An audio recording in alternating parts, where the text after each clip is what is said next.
𝗦𝗢𝗓𝗢𝗓. I'm the CEO and founder of School of Future. What we're trying to do is build a platform for young people to become future-proof. And the way that we define future-proof is students who have a sense of purpose, students who are collaborative, and who are entrepreneurial most of all. So those are the three characteristics that we use to define future-proofness. And that's what we aim to do for students of the world.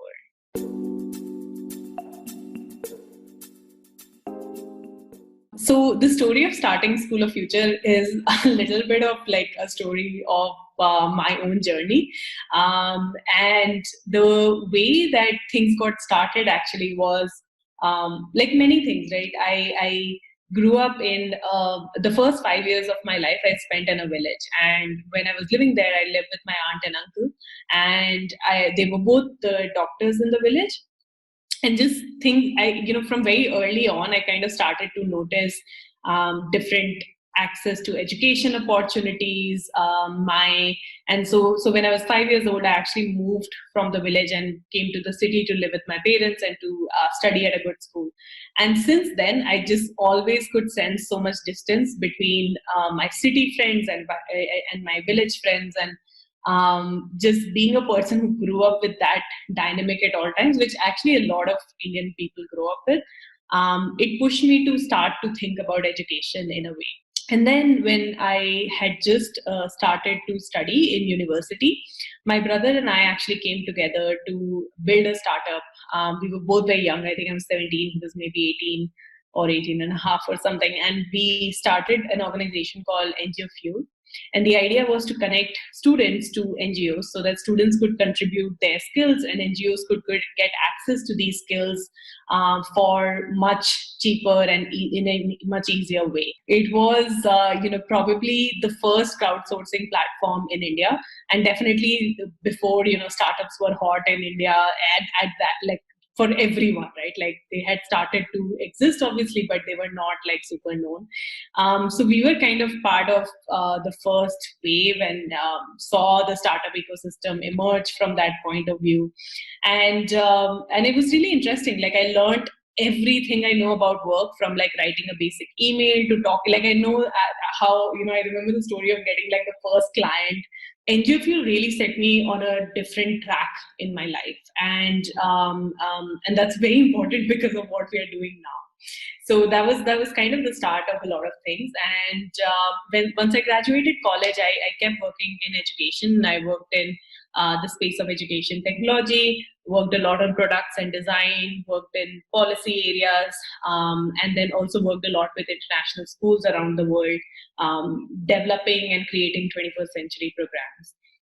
All of this was kind of like leading up to School of Future, and the main trigger being that just through my experiences as an educator and as a teacher as well, like I taught maths for a year actually, it just started to become more and more clear to me that we need to refocus education to what is most relevant and useful to the child. If the purpose of us spending these 16 years in school is that we come on the other side as a better person, as someone who has more skills, is more ready for life, then in many ways we are not really achieving that mission.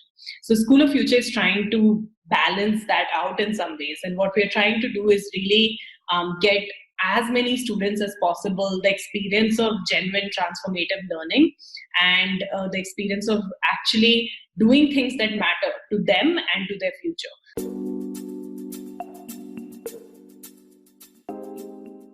I'll just segment it in types of problems. So the first is logistical, definitely the most annoying and the most cumbersome in that sense.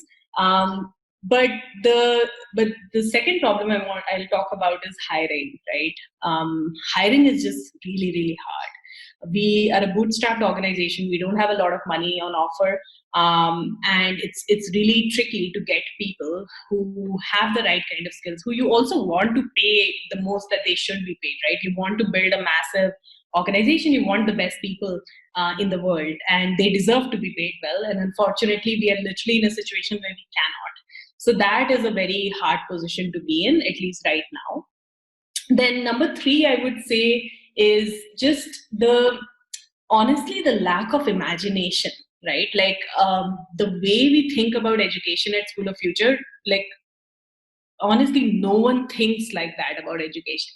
And that's a big problem, because that lack of imagination leads to limited scope of what other people see, like what other people perceive, and then also what we build in some ways, right? So I think that is really a big issue that we have kind of come across, because when we are trying to communicate what we do and the value of what we're doing, we just come across this kind of lack of understanding or wanting to understand because it's not familiar and known. And that's definitely a big problem as well. When the idea started to formulate and come together, which was in September of 2018, by October, I was like, we need to be testing this like right now. So we had shitty versions of everything, like forget minimum viable product. It was like paper and, Google documents and like just not great stuff. But we got it out. And I did that by just using personal relationships. Um, basically forced like another colleague of mine to find like their school and get us to experiment with that. I had a personal relationship with a principal, so reached out to her and got her school involved. So we immediately started testing it pretty much, right out of the gate. And then the second thing we did was we used social media to our advantage, and we got like certain things out to students in the wider world, and just started to get their feedback and started to talk to kids as much as possible.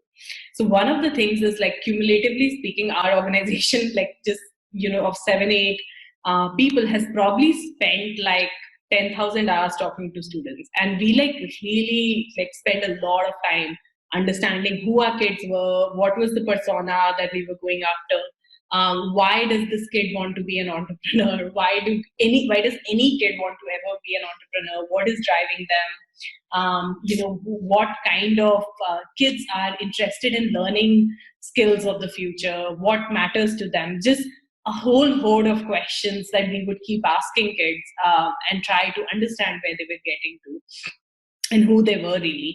So we spent almost an entire year just like running trainings, talking to kids, understanding things as much as possible. And we had started to build our product, but it wasn't clicking. So it was a year of just like doing stuff and feeling the sense of like failure in a way, because we didn't see that much tangible progress. We just like, incidentally, actually, I went on another work trip with with my last organization, and just that break from thinking about School of Future to thinking about some other work, which was very hectic, it really helped free my mind, I think. So the moment I came back from Vietnam, I was just like, we got to launch something called Entrepreneurs Academy. And this was a year into everything.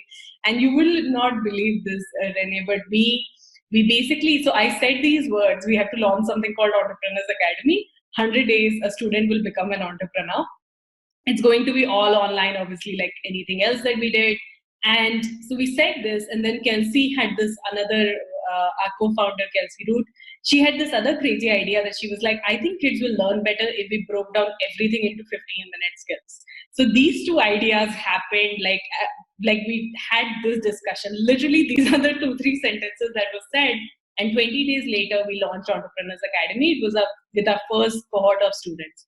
And during that time, like when we were working with our first group, we recruited 17 kids. We priced it at some like, honestly, I think it was not even $30. Like it was so cheap. We just got like 17 kids to apply to us and, come start to work with us. And then we stopped anything else. We just like worked on the product with the kids. We got to know these kids better than their parents know them, better than their best friends know them. Like we know everything there is to know about these kids. And then they know everything there is to know about our product. And they told us like, this sucks, this is good, this is not good, this is how you can make this better. And we still have the same core ethic at work. And it sounds like a little thing, but honestly, this was 4 months of our life, right? So like all 4 months of our life with just like talking to these kids and understanding who they were and building like a really amazing thing for them. And because of that, it was insanely easy for us to scale up. It was insanely easy for us to, keep the values in place, even as we went from 17 kids to we have more than 170 kids now. So just like that scale would not have been possible if we hadn't done that, taken those first almost like 6 months to just revamp and rebuild and like focus on what we were doing as much as possible. Typically, there are two kinds of people in the world. I don't know why one is one, but there are two ways of looking at impact, really. One is the kind of person and the kind of organizations that love working with one specific community, group, school, and just taking that to the deepest, doing the deepest possible work, creating the most amount of impact possible. And I call this kind of impact vertical impact, right? Like you go very deep and you do a lot of work and you really, really help the community. And then there's another type of organization which focuses on horizontal impact. So it's not necessarily about creating that much value for each individual person, but it is about really raising the baseline for a lot of people, right? For us at School of Future, I have always been really passionate about going after massive horizontal impact, right? And what I mean by that is I wanted to build the world's first product that would actually solve the problem of 21st century learning and be accessible to 1 million kids or 1 billion kids, right? I really wanted that dream to be possible. It's not important to me that it's happening right now, but it is important to me that it is possible to happen like even tomorrow if we want to. So that is what is really baked into our product. Like it was very important to us at School of Future that whatever work we are doing with kids be highly scalable, and it be possible that we can reach out to 1 million kids. Right now we can't, because we're limited by, like, we have limited team members, we have to be focused and all those kind of things. But there's nothing stopping us from actually being available to 1 million kids. That's how the work is planned out, and that's how we teach kids. So what we did in terms of our model of learning is that there's a very simple online web app that we have built. It's kind of like Instagram, but just like with more soul and purpose. So kids get together and they talk about things that they care about, their community spaces. There are 15-minute skills that they can do to kind of really learn a skill and try to implement it as much as possible. And the app does a lot of our work for us. So for example, one of the biggest things for us has been how do you go from learning about something to actually doing it in your real life as soon as possible, right? Even in classrooms, it's mostly delayed. So we wanted to reduce that gap to nothing. So what we did with it is, you do one mini skill, you do one mini module on our platform. It's just 15 minutes.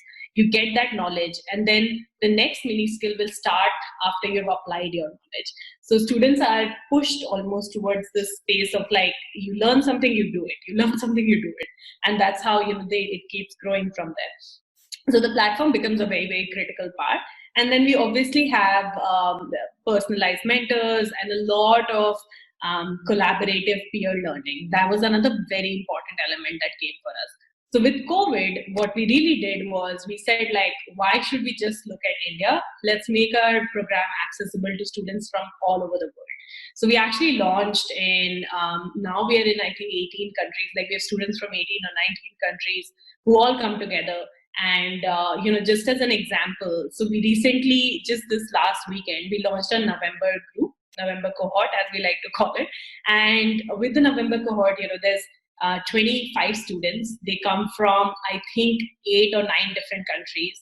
Majority are girls. That's also something we're really proud of. So we've graduated 68 girls and 60 boys till now.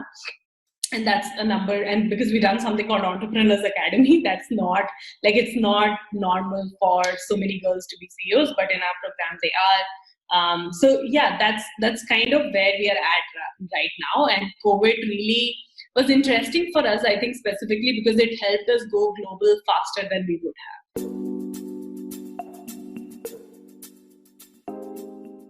In today's world, the biggest asset that any of us have, any organization has, really is human passion, right? Like, how passionately do you care about something, how much do you think about it, how, my brother has this like really funny saying where he's like, when you shit, what do you think about?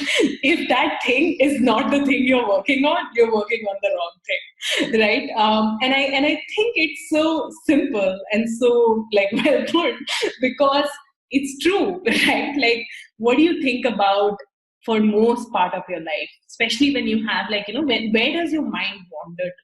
If you can figure out how to like capitalize on that as a person, I think you'll be good. But as a social entrepreneur specifically, I think that understanding what do you actually want to spend time working on, really answering that question for yourself is probably the most important thing to do. And I think that's definitely the first thing, like really understanding what do you care about and where do you come alive. Because I think a lot of times people are just like, oh, education is interesting, health is interesting. Does not matter. All that matters is what do you feel most on fire about? What do you care about the most? And like, how do you put that out into the world? I think that's the energy that, everyone should be looking towards. So that would be my number one thing.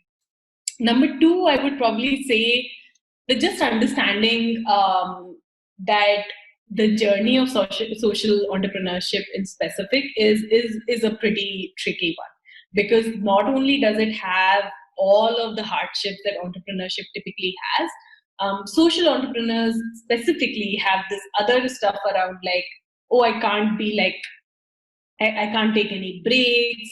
They like, it's, the world is not depending on you, right? Like it is in a bit, but I think, I take a lot of pride in my ambition. Like I want to change how education happens for every child everywhere. And that's something I want to do. And I don't think the world is dependent on me, but I really want to do it. Right. So I think like having that combination of humility and understanding a little bit, where like, yes, you have these crazy goals, but it's okay for you to also relax and understand like how you best work, and then be able to manage like kind of that balance of like leading yourself as well as leading your community, right? So just like do what you need to do to be able to lead yourself in the best possible way, and then also do whatever is the best possible thing to be done for your community.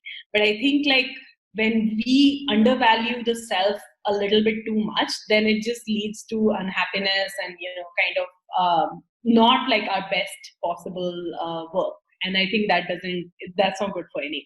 So those would be my two top pieces of advice: to like care about the world and to care about yourself.